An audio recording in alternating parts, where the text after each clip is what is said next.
할렐루야. 오늘도 새날을 주신 하나님을 찬양합니다. 오늘도 말씀 충만, 은혜 충만, 성령 충만한 복된 하루를 보내시기를 주님의 이름으로 축복합니다. 자, 오늘 우리에게 주시는 하나님 말씀은 신명기 2장인데요. 1절에서 5절까지만 봉독해 드리겠습니다. 하나님의 말씀을 경청하시기 바랍니다. 우리가 방향을 돌려 여호와께서 내게 명령하신 대로 홍해길로 광야에 들어가서 여러 날 동안 세일산을 두루 다녔더니 여호와께서 내게 말씀하여 이르시되 너희가 이 산을 두루 다닌 지 오래니 돌이켜 북으로 나아가라. 너는 또 백성에게 명령하여 이르기를 너희는 세일에 거주하는 너희 동족 에서의 자손이 사는 지역으로 지날진대 그들이 너희를 두려워하리니 너희는 스스로 깊이 삼가고 그들과 다투지 말라. 그들의 땅은 한 발자국도 너희에게 주지 아니하리니 이는 내가 세일산을 에서에게 기업으로 주었음이라. 아멘. 오늘도 이 말씀을 통해 우리에게 주신 하나님의 음성을 듣게 되기를 바랍니다. 자, 모압 평지에서 모세가 마지막으로 전한 세 편의 설교가 신명기에 담겨져 있다 말씀을 드렸는데요. 그 중에 첫 번째 설교의 내용이 1장부터 4장까지 이어지고 있습니다. 1장에서는 이스라엘 백성들이 가데스 바네아에서 하나님께 반역하면서 광야길에 접어들게 되는 이런 책망을 받게 된 내용까지 모세가 회고를 했고요. 이제 오늘 2장으로 들어오면 먼저 이렇게 광야길로 들어선 이스라엘이 세일산 근처를 방황하는 이야기부터 회고하게 됩니다. 1절을 보시면 우리가 방향을 돌려 여호와께서 내게 명령하신 대로 홍해길로 광야에 들어가서 여러 날 동안 세일산을 두루 다녔더니 그랬습니다. 이때 세일산은요, 그저 우뚝 솟은 산 하나를 말하는 것이 아닙니다. 거대한 산맥입니다. 에돔 족속이 살던 그 영토의 남과 북을 가로지르는 거대한 산악지대가 세일산이죠. 모세가 광야 생활을 회고해 볼 때 바로 이때 이 세일산맥 주변을 걸어갈 때를 떠올린 것은 아마도 이때가 가장 서럽고 후회되고 혹은 절망적인 시간들이었기 때문일 것입니다. 그도 그럴 것이 가나안 정복을 눈앞에 두고 있었지만 백성들의 불신앙으로 인해 좌절되어 버렸죠. 그 결과 하나님의 책망을 받아 광야길로 들어섰는데 아마 그 심정은 굉장히 복잡했을 것입니다. 믿음이 없이 그저 분노하기만 했던 백성들에게 화가 나기도 했을 것입니다. 뭐 좀 알고 화를 내면 좋겠는데 아무것도 모르면서 믿음도 없는 그들이 무작정 그냥 보고를 듣고 화를 내니 그들에 대해 너무나도 서운하고 실망스러운 마음이 있었을 것입니다. 뿐만 아니라 그들을 좀 더 설득력 있게 설득하지 못했던 자신이 좀 후회가 되고 미워지기도 했을 것입니다.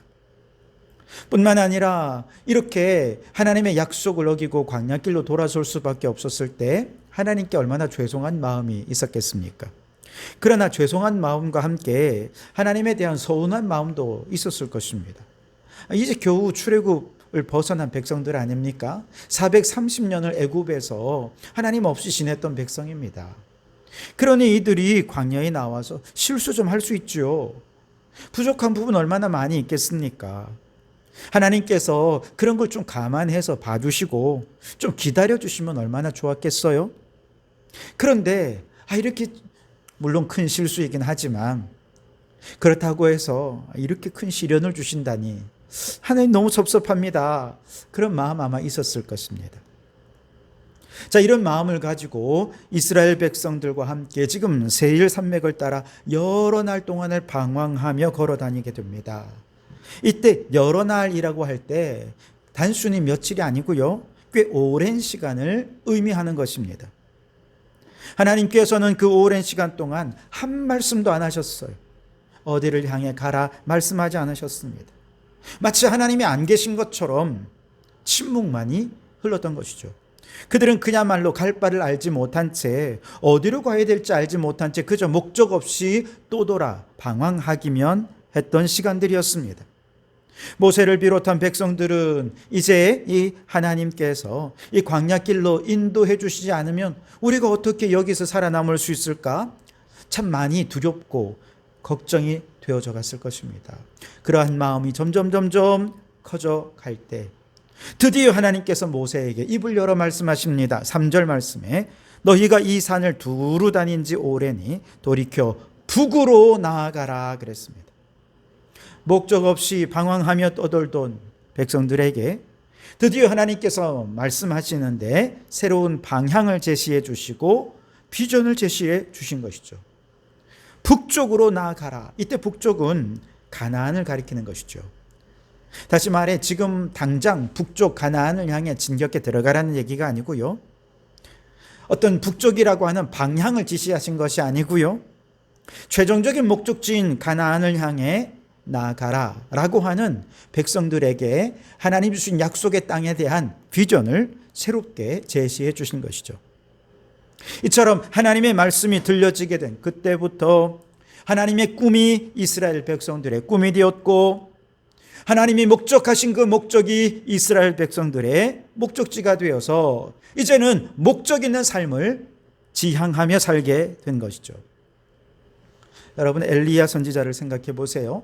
갈멜산에서 영적 승리를 거둔 이후에 이세벨이 엘리야를 찾으면서 더욱 광기를 드러내었죠.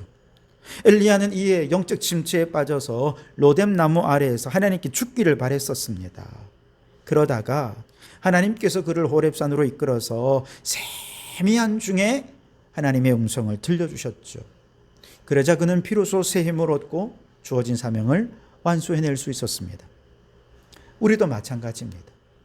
아무리 기도하고 성경 보고 말씀을 들어도 말씀 속에서 오늘 내게 들려주시는 하나님의 말씀이 들려지지 않으면 우리는 여전히 세일 산맥 주변을 방황하는 이스라엘 백성들과 다를 바 없을 것입니다.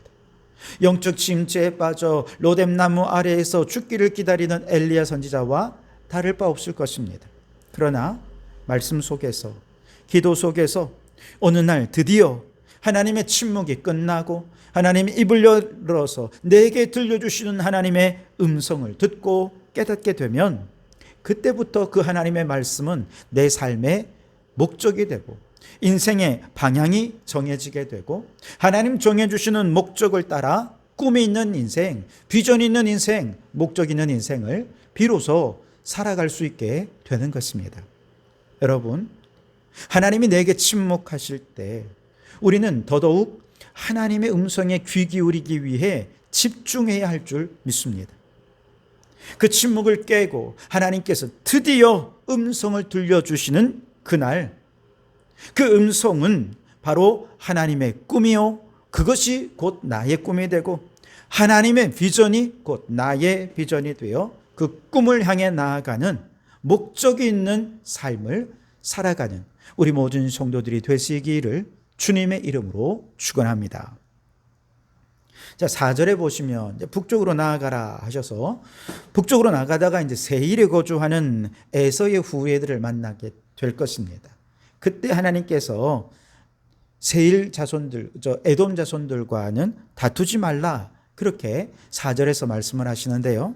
4절에 보시면 너는 또 백성에게 명령하여 이르기를 너희는 세일에 거주하는 너희 동족 에서의 자손이 사는 지역으로 지날진대 그들이 너희를 두려워하리니 너희는 스스로 깊이 삼가고 그들과 다투지 말라. 그들의 땅은 한 발자국도 너희에게 주지 아니하리니 이는 내가 세일산을 에서에게 기업으로 주었음이라 그랬습니다.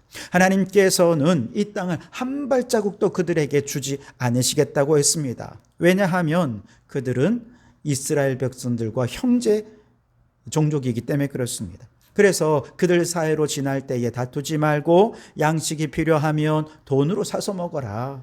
물이 필요하면 물도 사서 마셔라. 그렇게 말씀하셨습니다. 이어서 9절에도 보시면 요단 동편 모압 땅의 족속들과도 싸우지 말라 그랬습니다. 왜냐하면 그 옛날 아브라함 시대 하나님께서 아브라함 조카 롯에게 모압 변경의 아르를 기업으로 주었기 때문에 그렇습니다. 역시 형제 종족이라는 것입니다. 또 뒤로 가서 19절에 보시면 암몬 족속도 괴롭히지 말고 다투지 말라 그랬습니다. 왜냐하면 이들도 역시 롯의 자손에게 기업으로 준 땅이기 때문에 그렇습니다. 반면에 24절로 오면 아르논 골짜기를 건너 헤스본 왕 시혼과는 그 땅은 하나님께서 그들 이스라엘 백성들에게 넘긴 바 되었으니 더불어 싸우라. 그리고 그 땅을 차지하라고 명령하십니다. 여러분, 이것은 무엇을 말씀하시는 것입니까? 어떤 땅은 싸우면 안 되고요. 어떤 땅은 싸우라는 것입니다. 어떤 땅은 한 발자국도 그들에게 줄 수 없다고 하셨지만 그 땅은 너희들이 차지할 것이라고 또 다른 땅은 말씀하십니다. 다시 말해서 모든 것은 하나님의 허락 안에서만 주어질 수 있다는 것입니다. 이 세상에서는요, 하나님이 주신 것 외에 그 넘치는 걸 차지하려고 한다면 여기서부터 탐욕이 시작되고 죄악이 시작된다는 것이죠. 안타깝게도 사람들은 하나님께서 허락하신 것을 넘어서 더 많은 것들을 차지하기 위해 탐욕적으로 살아가는 사람들이 너무 많다는 것입니다. 이처럼 탐욕스러운 사람들은 성경에도 여러 등장하는데요. 그 대표적인 사람들이 북이스라엘의 아합 왕이 아닙니까? 그는 그렇게 많은 소유를 가지고 있으면서도 왕궁 바로 옆에 나봇의 포도원을 너무너무 탐을 내었습니다. 아무리 나봇에게 그 땅을 팔라고 해도 나봇은 아주 분명합니다. 이건 하나님께서 우리에게 기업으로 물려주신 것이기 때문에 함부로 팔 수 없습니다. 굉장히 말씀에 충실한 사람이었습니다. 원칙에 충실한 사람이었고요. 왕도 통하지 않았습니다. 이렇게 꿈쩍하지 않자 뜻을 이루지 못한 아합 왕은 어떻게 합니까? 식음을 전폐하죠. 그 모습을 아내 이세벨이 보고는 내가 이 문제 해결할게. 그리고 나서서는 나봇을 죽이고 결국 그것을 빼앗아 버리지 않습니까? 이처럼 하나님께서 허락하지 않은 땅을 빼앗아 버린 이세벨은 최후가 어떻게 됩니까? 바로 그 땅에 피를 쏟고 죽어 들짐승과 개들이 그 피를 핥아먹는 처참한 최후를 맞이하게 되었습니다. 이러한 탐욕은요, 이스라엘의 성군으로 알려진 다윗에게도 예외가 아니었습니다. 다윗은 왕이 된 이후에 여러 아내와 후궁을 거느렸습니다. 그러나 그의 욕심은 정도를 넘어서 이미 남편이 있는 아내, 즉 바세바를 범하는 죄악으로까지 확대됐지요. 다윗은 자신의 죄를 덮기 위해 바세바의 남편 우리아를 전쟁의 최전선에 내보내서 전쟁터에서 죽게 만들었습니다. 그리고 결국 바세바를 자신의 아내로 삼게 되죠.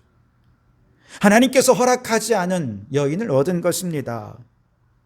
하나님은요, 아무리 다윗을 사랑한다 해도 하나님이 허락하신 것 이상의 것을 취하자 다윗에 대해 책망하시고 벌을 내렸습니다. 사무엘하 12장 10절에는 칼이 내 집에서 영원토록 떠나지 아니하리라, 그러한 책망을 하셨습니다. 로마서 12장 3절 말씀에 보면 내게 주신 은혜로 말미암아 너희 각 사람을 말하노니 마땅히 생각할 그 이상의 생각을 품지 말고 오직 하나님께서 각 사람에게 나누어 주신 믿음의 분량대로 지혜롭게 생각하라 그랬습니다. 하나님께서 교회 공동체를 허락해 주시면서 공동체 안에서 다양한 은사를 따라 지체된 성도들이 서로의 은사를 잘 발휘하고 합력하라고 권면하고 있습니다. 그러면서 고린도전서 12장에는 아주 재미있는 한 가지 비유를 드는데요. 자, 우리가 한 몸의 여러 지체들이 되었는데 만약에 그 지체들이 서로를 인정하지 않으면 어떻게 되겠느냐 하는 것입니다.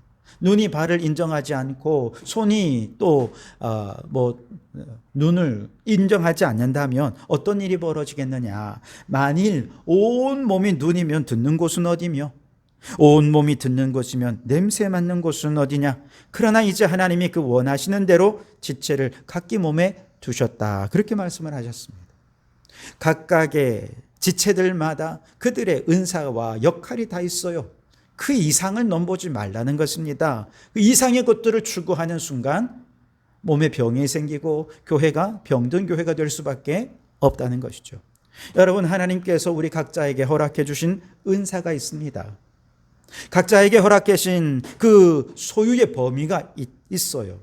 그 허락해 주신 것 안에서 나의 분복을 누리고 감사할 줄 알아야지, 허락하신 범위를 넘어서 탐욕을 범는 순간 공동체는 무너지고 본인을 비롯한 모두가 불행하게 되는 것입니다.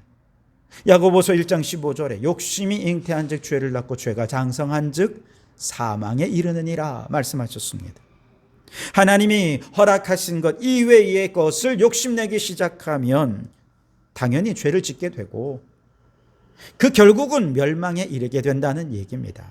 그러니 여러분, 세상에 썩어질 것을 바라보며 욕심 품기보다 하나님이 그 풍성하신 은혜로 허락해 주신 하나님이 주신 분복을 기뻐하며 감사하실 수 있길 바랍니다. 그런데 하나님께서 우리에게 주신 최고의 분복은 무엇입니까? 예수 그리스도입니다.